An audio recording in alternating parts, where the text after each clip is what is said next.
Pelo sinal da Santa Cruz, livrai-nos, ó Deus, nosso Senhor, dos nossos inimigos. Em nome do Pai, do Filho e do Espírito Santo.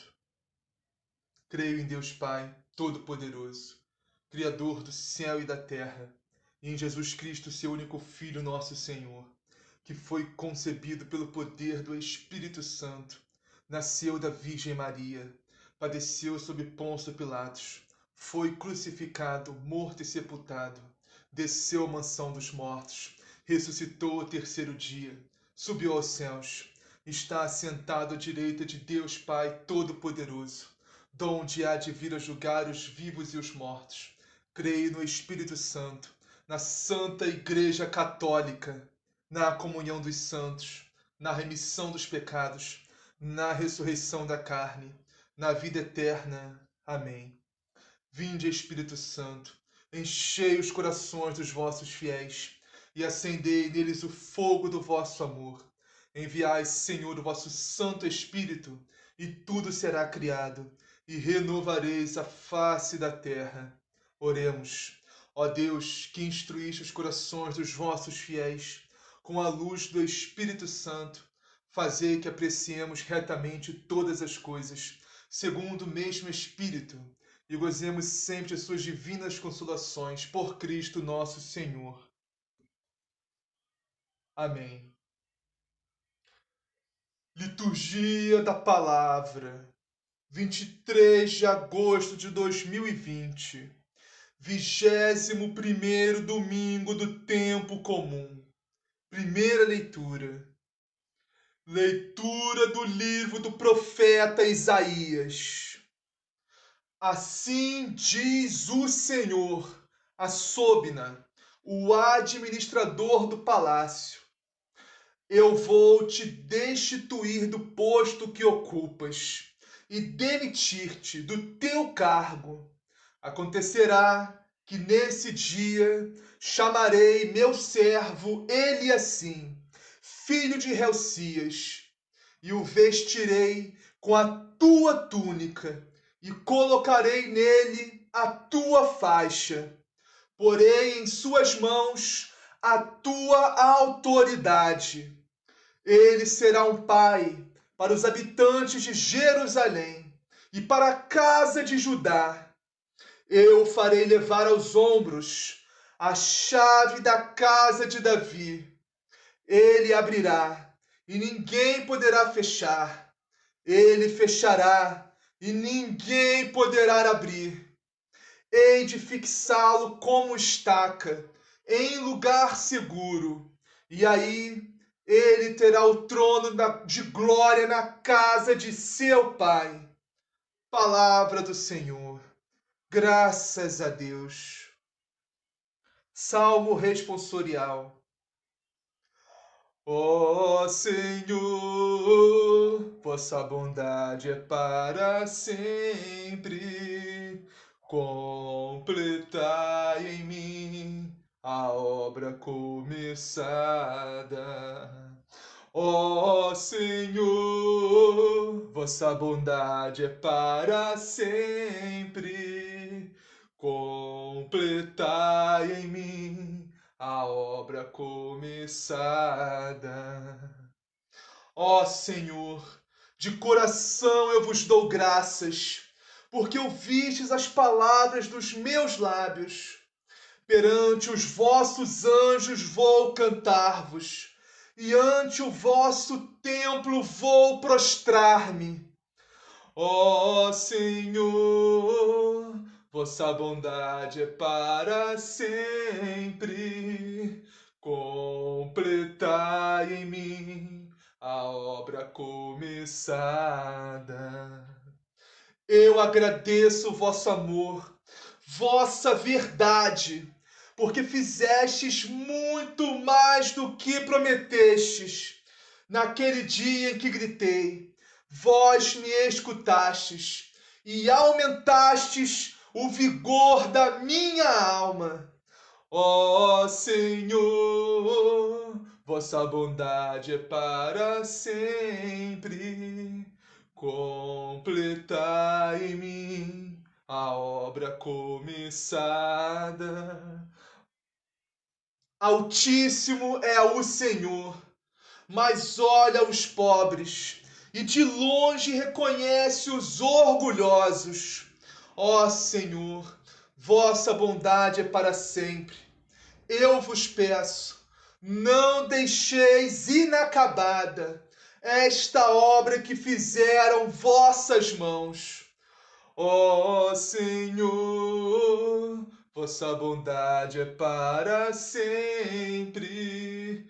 Completai em mim a obra começada. Ó Senhor, vossa bondade é para sempre. Completai em mim a obra começada. Segunda leitura. Leitura da carta de São Paulo aos Romanos.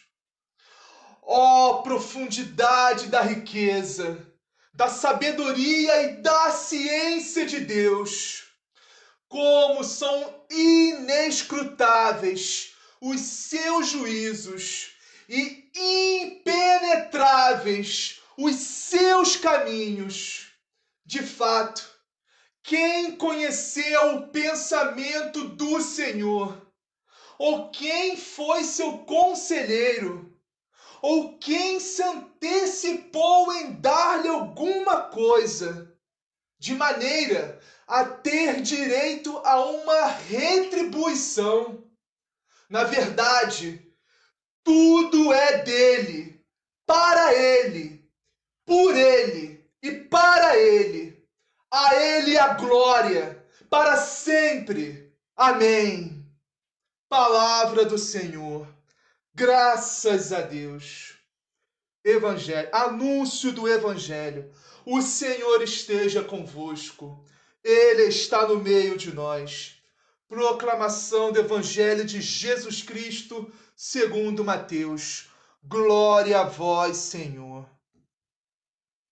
Naquele tempo, Jesus foi à região de Cesareia de Filipe e ali perguntou aos seus discípulos: quem dizem os homens ser o Filho do Homem?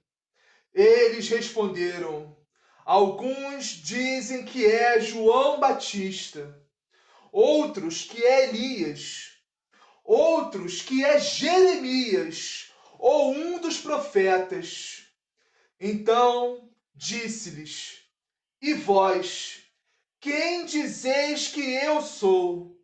Simão Pedro respondeu: tu és o Cristo, o Filho do Deus vivo.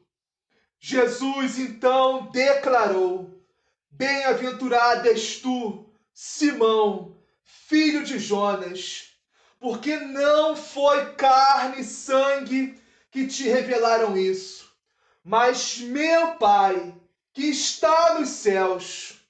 Por isso eu te digo: tu és Pedro, e sobre esta pedra construirei a minha igreja, e as portas do inferno não prevalecerão contra ela. Eu te darei as chaves do reino dos céus. Tudo que ligares na terra será ligado nos céus, e tudo que desligares na terra será desligado nos céus. Em seguida, recomendou aos discípulos que não dissessem a ninguém que ele era o Cristo. Palavra da salvação. Glória a vós, Senhor. Vamos iniciar a meditação de hoje na primeira leitura, Isaías, capítulo 22 e versículo 22 também, que diz assim: eu farei levar aos ombros a chave da casa de Davi. Ele abrirá e ninguém poderá fechar. Ele fechará e ninguém poderá abrir. Essa passagem de Isaías nos fala da vinda do Messias. O Messias que é anunciado em todo o Antigo Testamento. Messias significa ungido, ungido do Senhor. Messias significa Cristo, Jesus Cristo. É o Messias ungido do Senhor. Mas, no Salmo, nos diz uma coisa muito importante. O que o povo tinha uma compreensão errada, limitada do Messias, do ungido do Senhor. O povo achava que seria um profeta muito ungido, seria um homem muito cheio do Espírito do Senhor. Que nem os profetas foram só que mais. Essa era a compreensão de Messias que o povo tinha. No Salmo a gente vai meditar um pouco sobre isso, sobre essa definição de Messias, de ungido de Cristo.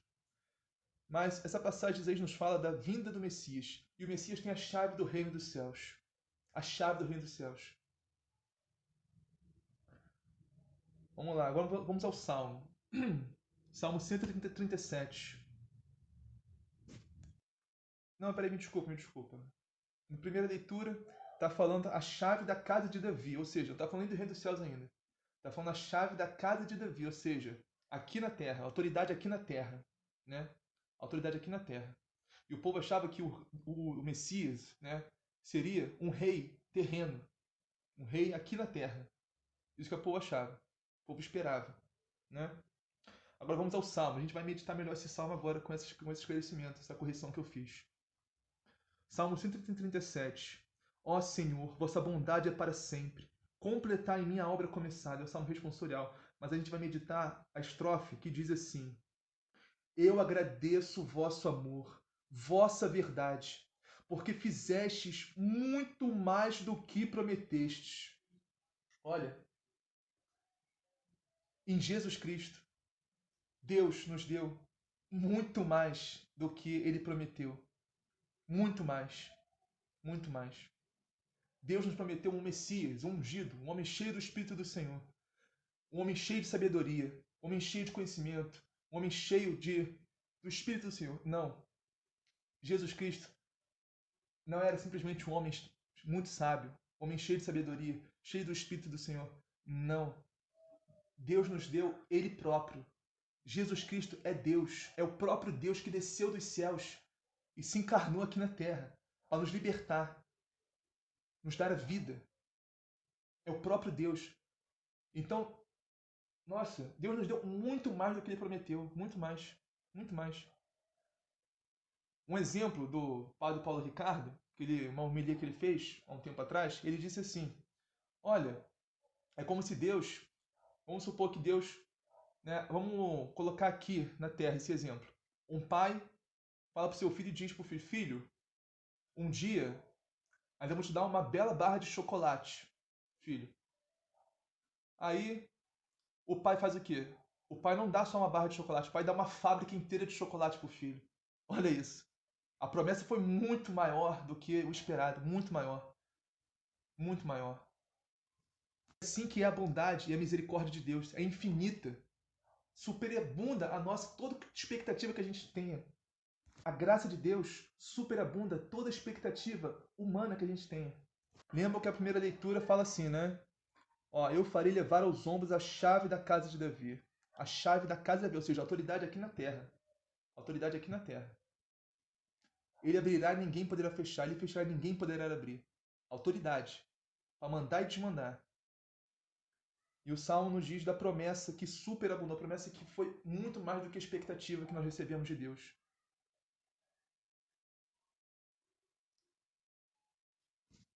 Segunda leitura agora. Leitura da carta de São Paulo aos Romanos.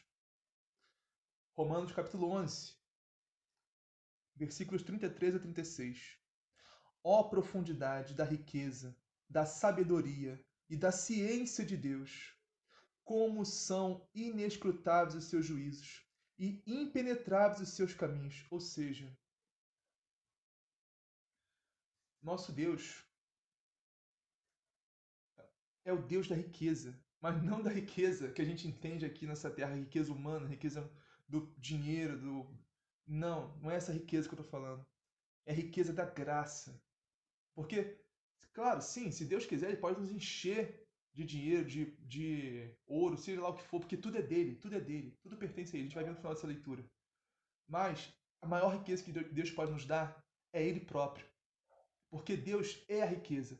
Porque aqui na Terra, as pessoas têm riquezas, têm seus patrimônios, suas posses, suas propriedades, seus trabalhos, suas empresas, seu dinheiro, tem, né?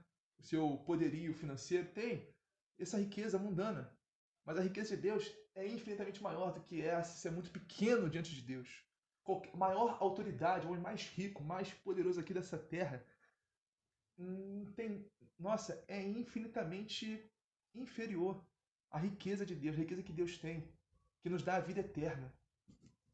E a riqueza de Deus é profunda. A profundidade da riqueza, da sabedoria e da ciência. Nosso Deus é o Deus da sabedoria, é o Deus da ciência. Mas nosso Deus não é. Jesus Cristo não é um homem sábio, não é um homem muito rico da graça de Deus, não é um homem muito que tenha ciência de Deus. Não. Jesus Cristo é a própria sabedoria encarnada, é a própria riqueza encarnada, aqui, a própria ciência encarnada. Jesus Cristo é Deus é a própria ciência, Deus é a própria sabedoria, Deus é o próprio amor. Tudo isso infinitos. Infinitos. Não pode ser mensurado, não pode ser medido, não pode ser, como diz aqui, não pode ser perscrutado, como diz aqui no... Aqui, ó, impenetrável, impenetrável, inescrutável os seus juízos, impenetráveis os seus caminhos. Impenetrável. Ou seja, ninguém pode sondar a Deus. Ninguém, não existe. No Salmo nos fala isso. Quem vai sondar a Deus? Me fala. Quem vai penetrar os pensamentos, o coração de Deus? Quem? Não existe essa pessoa. É o contrário. É Deus que penetra nossos pensamentos, nosso coração, nosso mais íntimo do íntimo. Aquilo que nem a gente sabe, Ele sabe. Há mais de 2000 anos atrás, o povo de Israel, o povo de Deus, o povo escolhido, primogênito, né? O primeiro filho de Deus, o povo de Israel. Quem daquele povo todo, aquele povo, ia imaginar naquela época, 2000 anos atrás, né? Que o próprio Deus ia se encarnar aqui na Terra e falar com a gente pessoalmente, ensinar a gente pessoalmente. Quem diria? Ninguém diria. Ninguém. Ninguém. Por isso os caminhos de Deus são impenetráveis, imperscrutáveis. Próximo versículo. De fato, quem conheceu o pensamento do Senhor? Ou quem foi seu conselheiro? Quem que ensinou a Deus? Me fala. Quem que ensinou a Deus? Quem que deu conselhos a Deus? Quem? Me fala aí. Não existe essa pessoa. Porque Deus sabe tudo. Deus é onisciente, Deus criou tudo. Deus sabe todos os mistérios do universo. Deus sabe tudo, porque Deus criou tudo. Quem ensinou alguma coisa a Deus? Quem deu conselho a Deus? Não existe essa pessoa. Versículo 35. Ou quem se antecipou em dar-lhe alguma coisa, de maneira a ter direito a uma retribuição. Ou seja, a gente fica pensando que Deus tem uma dívida com a gente, né? Que a gente faz algo, a gente, sei lá, a gente faz uma caridade, a gente ajuda, não sei, na igreja, a gente faz algo. A gente fica pensando que Deus tem, meu Deus, que pensamento errado. Que pensamento errado, porque Deus, ele é dono de tudo. A gente não é nada sem Deus. A gente não tem direito a nada. Tudo é graça e misericórdia de Deus na nossa vida. Tudo que a gente faz, tudo que a gente faz é pelo Espírito Santo de Deus, é pela graça de Deus. Toda bondade, toda coisa boa que a gente faz é Deus, não é a gente. Porque nós somos miseráveis, nós somos pecadores, nós não temos nada de bom. Tudo de bom que nós temos é Deus. Só o que nós temos é a nossa miséria. A única coisa que nós temos que é nossa, a gente pode bater no pé e dizer, é meu. É a nossa miséria, é os nossos pecados. Porque isso não é de Deus, isso é nosso. A nossa maldade, isso é nosso. Agora, toda bondade, toda coisa boa, tudo que a gente faz de bom é Deus. Ou seja, a gente não pode dar nada a Deus, nada. Porque Deus é dono de tudo. A única coisa que a gente pode e deve dar a Deus é o nosso coração, a nossa alma, o nosso amor. Isso é tudo que a gente pode e deve dar a Deus. Não porque Deus precisa disso, porque Deus é Deus. Mas Deus é tão amoroso, é tão misericordioso conosco, que Ele quer estar conosco na glória. Ele quer que estejamos no céu com Ele. Ele quer que vejamos a glória dEle. Ele quer a nossa salvação. Então Deus não tem dívida alguma conosco. É muito pelo contrário. Nós que temos uma dívida com Deus que é impagável. Impagável. A dívida dos nossos pecados, que foi paga pelo sangue de Cristo, derramado na cruz. E essa dívida é impagável, impagável. Qual o valor tem o sangue de Deus derramado? Infinito. Infinito. Não tem valor mensurável. Essa dívida é nossa com Deus. Tudo pertence a Ele. E no final, São Paulo nos diz, na verdade, tudo é dele, por Ele e para Ele. A Ele a glória para sempre, por todos os séculos dos séculos. Amém. Tudo é de Deus. Tudo é de Deus. Vamos retribuir o quê? A um Deus que é dono de tudo, que criou tudo, que é Senhor de tudo. Nós não somos nada. Sem Deus nós não somos nada. Tudo é dele, por Ele e para Ele. Ou seja, por Cristo, com Cristo e em Cristo. A vós, Deus Pai Todo-Poderoso, na unidade do Espírito Santo, toda honra e toda glória, agora e para sempre. Amém. Meus irmãos, minhas irmãs, nossa vida tem que ser assim. Se nossa vida não for assim, ela não tem sentido. Ela é vazia, ela é assim, sem nexo, sem sentido, sem valor, sem nada. Nossa vida tem que ser com Cristo, por Cristo e em Cristo. Se a nossa vida não for com Cristo, por Cristo, em que a gente está perdendo tempo. Está fazendo o que está fazendo nada nesse mundo, nada. Nada de bom a gente pode fazer se não for com Deus. Porque tudo é de Deus, nada é nosso, tudo é de Deus, tudo. A única coisa que nós podemos e devemos dar a Deus, como eu já disse, é o nosso amor, a nossa alma. Nos dar inteiramente, de corpo e alma a Deus. A nossa adoração, nosso louvor. Não porque Deus precisa disso, mas porque Deus merece. E como merece. Vamos meditar o Santo Evangelho agora, que está em Mateus, capítulo 16, versículos 13 a 20. Vamos iniciar no versículo 13 a 16. Naquele tempo, Jesus foi à região de Cesaré de Filipe. E aí perguntou a seus discípulos: quem dizem os homens ser o Filho do Homem? Ou seja, as pessoas estavam começando a falar, né? E Jesus estava querendo saber o que as pessoas estavam falando. Depois de tantos milagres, tantas curas, tantas libertações de demônios, possessão, o povo estava começando a falar, né? Ó, tem um tal de Jesus de Nazaré aí que disse que o homem é bom, hein? Disse que o homem, ó, expulsa todos os demônios, faz todas as curas, faz o leproso se curar, faz o cego enxergar, faz o paralítico andar, faz o morto ressuscitar. Dizem que esse homem aí, ó. Então, o povo está começando a falar. Então Jesus chama os discípulos e disse: e aí? Quem dizem os homens ser o filho do homem? Filho do homem é uma gíria que eles usavam naquela época. Significa filho da humanidade. Quem diz porque Jesus é filho da humanidade? Ele é filho de Deus e filho da humanidade. Então, quem dizem os homens ser o filho do homem? Eles responderam: alguns dizem que é João Batista, outros que é Elias, outros ainda que é Jeremias ou algum dos profetas ressuscitados. O povo estava sabendo quem era Jesus. O povo dizia, chutava, todo mundo, mas não acertava. O povo estava com dificuldade de entender quem era Jesus. E, infelizmente, hoje em dia ainda existe muito essa dificuldade das pessoas entenderem quem é Jesus, qual foi a missão, o propósito de Jesus aqui na Terra. Nossa, as pessoas têm muita dificuldade, infelizmente, hoje em dia ainda, não só naquela época. Porque as pessoas querem um Jesus que se enquadre, que se encaixe, né, na visão delas de Jesus. As pessoas querem um evangelho que não façam elas mudar radicalmente de vida. Não façam elas ter uma conversão real, uma metanoia, uma mudança de mente, de coração. Não, as pessoas querem um Jesus que não incomode elas. Um Jesus que deixa elas viver a vida que elas quiserem, da forma que elas quiserem, e está tudo certo, né? Esse é o problema, né? As pessoas não querem realmente o Jesus realmente como ele é. Deus como ele é. O evangelho de Jesus Cristo como ele é. Não. Querem, ó, essa parte aqui do evangelho eu concordo, essa outra não, então vou seguir só essa parte aqui. Simplesmente as pessoas não estão seguindo Jesus, elas estão seguindo elas próprias. Estão sendo discípulas delas mesmas, né? E São Bernardo de Claraval, se não me engano é ele que fala isso, fala, olha, se você segue o evangelho ao seu modo, você não está seguindo Jesus, você está seguindo a si mesmo. Se você não está sendo discípulo de Cristo, está sendo discípulo de um idiota. Eles estipulavam, João Batista, porque eu gosto muito de João Batista, então acho que ele é João Batista.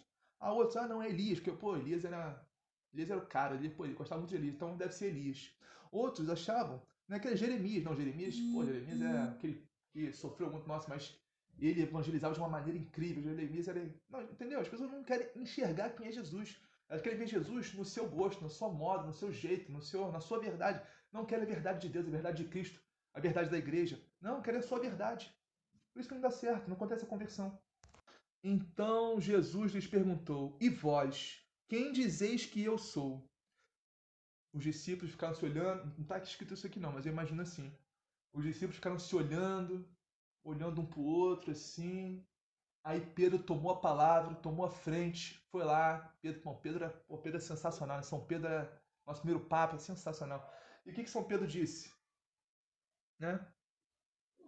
Simão Pedro tomou a frente e respondeu: Tu és o Messias, o Filho do Deus vivo. Olha isso, olha que sabedoria de São Pedro, olha que sabedoria do nosso primeiro Papa, olha isso. Olha que graça que Deus derramou na vida de São Pedro naquele instante, naquela hora. Que graça de reconhecer a verdadeira identidade de Cristo. Porque quando a gente reconhece a verdadeira identidade de Cristo, não ao nosso modo, não ao nosso jeito, à nossa vontade, nossas más inclinações, nossos maus desejos, nossas más paixões, a gente quer enquadrar Jesus nisso tudo, na nossa maldade. Mas nunca vai dar certo isso.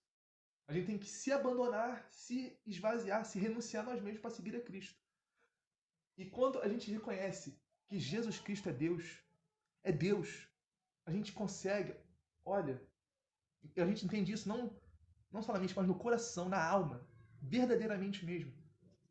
É impossível não se converter. O encontro pessoal de São Pedro aconteceu ali, naquele momento, naquele instante. O encontro pessoal com Cristo. A conversão de São Pedro aconteceu ali. Claro, conversão não significa nem de longe perfeição, né? É o início, né? Mas tem gente que nem isso dá, infelizmente. Mas é o início da caminhada da perfeição, da santidade. São Pedro ainda vai cair, né? A gente sabe, né? Vai negar Jesus, daqui a pouco ele vai querer negar a cruz também. Mas daqui a pouco Deus vai, pela graça de Deus, São Pedro vai acertar. No Pentecostes vai virar outro homem.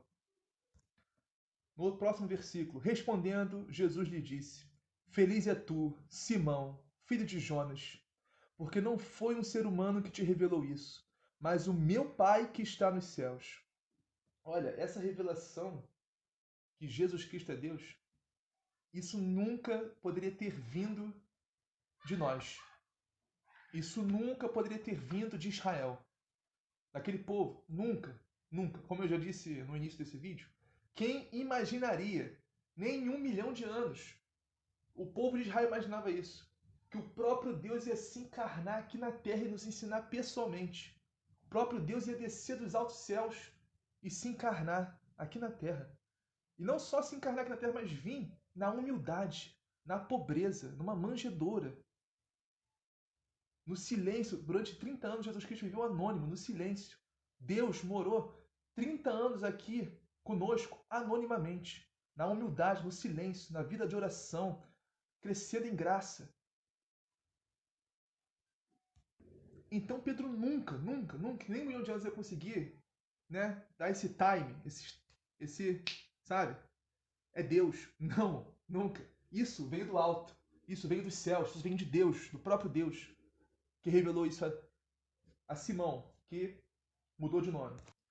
Então Jesus continuou: Por isso eu te digo, tu és Pedro, e sobre esta pedra construirei a minha igreja, e o poder do inferno nunca poderá vencê-la.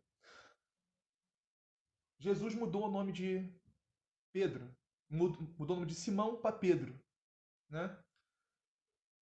Eu já vi sobre isso que Simão, né, significa aquele que varia, que é bambo, né, que não tem firmeza. Agora, Pedro não. Pedro significa Cefas, que significa pedra, rocha, firmeza.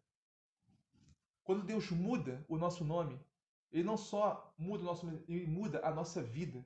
Ele muda a nossa missão, Ele nos faz enxergar a nossa missão. Por isso que os irmãos, nossos irmãos religiosos, consagrados, nossa igreja, quando ingressam num instituto, eles mudam de nome. Isso significa a vida velha e a vida nova. Novo nome, nova vida. Nova vida, nova missão.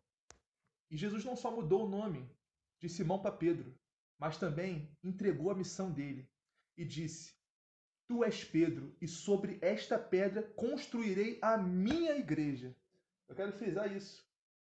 Jesus disse que ia construir a igreja dele, ou seja, a minha, significa uma só. A igreja é una. Não existe igrejas, existe uma igreja, a igreja de Cristo, a igreja católica apostólica romana, a única igreja de Cristo, fundada pelo próprio Jesus Cristo. Nessa passagem aqui, porque Jesus foi claro, ele disse: Tu és Pedro, e sobre esta pedra construirei a minha igreja. Não as minhas igrejas, não. A minha é só uma.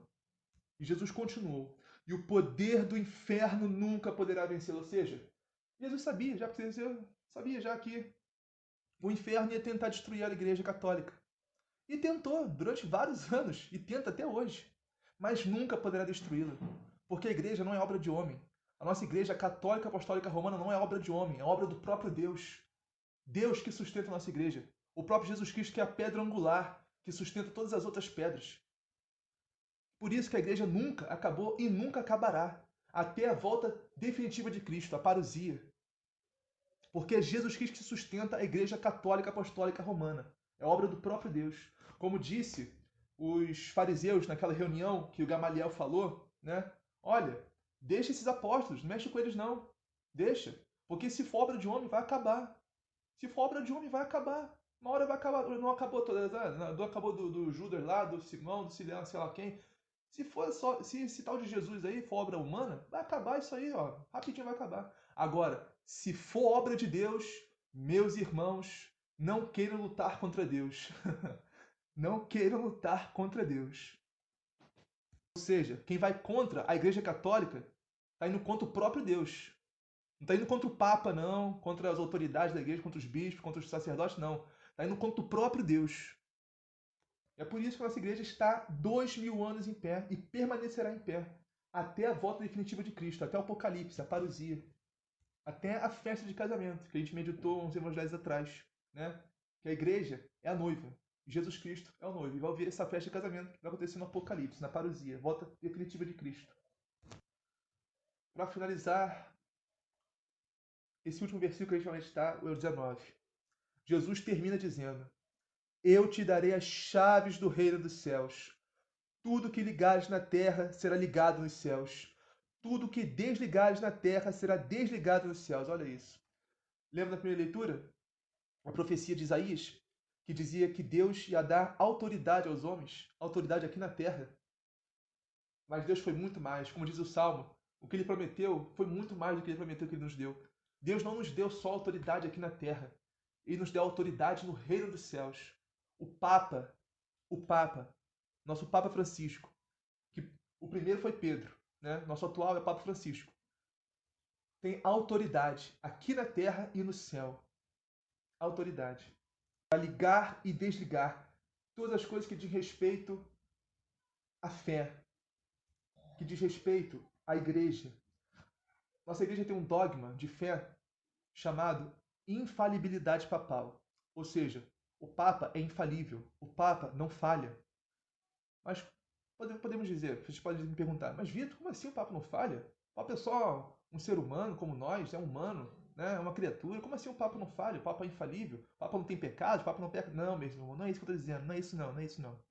A infalibilidade papal, sim, o Papa é humano como nós, uma criatura, peca como nós, tudo isso igual. Mas o Papa é infalível no que diz respeito à Igreja. O Papa é infalível no que diz respeito à fé. O próprio Deus instituiu isso. As chaves do reino dos céus. Tudo que ligares na terra será ligado nos céus. Tudo que desligares no céu será desligado na terra. Tudo que ligares na terra será ligado no céu. Resumindo, a nossa igreja, a igreja católica, apostólica, romana, é a única, que tem a chave do reino dos céus. É a única que liga os céus à terra. Liga a terra aos céus. E o próprio Jesus Cristo quis assim. E como é feito isso? Como é feito esse ligamento? Através dos sacramentos, através do batismo, da Eucaristia, da Santíssima Eucaristia, do Santo Crisma, de todos os sacramentos da nossa igreja. O sacramento da confissão, que é importantíssimo. Os sacramentos são sinais visíveis da graça de Deus aqui na terra. Por isso, irmãos, é muito importante que nós oremos todo santo dia pelo Santo Padre, o Papa Francisco, todos os seus bispos, sacerdotes e todo o clero da nossa una, santa Igreja Católica Apostólica Romana. Então, para finalizar esse evangelho, essa liturgia, versículo 20. Jesus então ordenou aos discípulos que não dissesse a ninguém que ele era o Messias. Por que Jesus disse isso? Ora, é simples.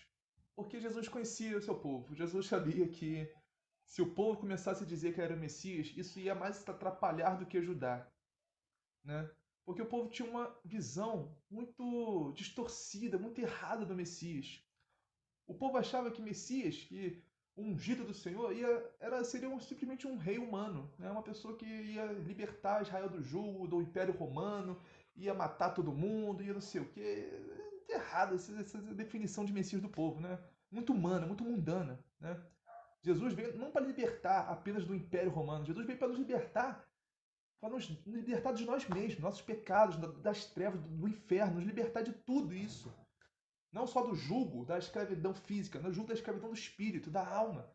Nos dá o céu, a eternidade, a glória de Deus. Entende? Então, Jesus disse, olha, melhor não dizer nada não, porque o povo não vai entender, vai dar ruim, vai dar errado, melhor não dizer nada não. Deixa quieto isso, entendeu? Então é isso. Vamos finalizar. Pai nosso que estás no céu, santificado seja o vosso nome, venha a nós o vosso reino, seja feita a vossa vontade, assim na terra como no céu. O pão nosso que cada dia nos dai hoje, perdoai as nossas ofensas, assim como nós perdoamos a quem nos tem ofendido. E não nos deixeis cair em tentação, mas livrai-nos do mal. Amém. Ave Maria, cheia de graça, o Senhor é convosco. Bendito sois vós entre as mulheres, bendito é o fruto do vosso ventre, Jesus. Santa Maria, Mãe de Deus, rogai por nós, pecadores, agora e na hora de nossa morte. Amém. Glória ao Pai, ao Filho e ao Espírito Santo, assim como era no princípio, agora e sempre. Amém.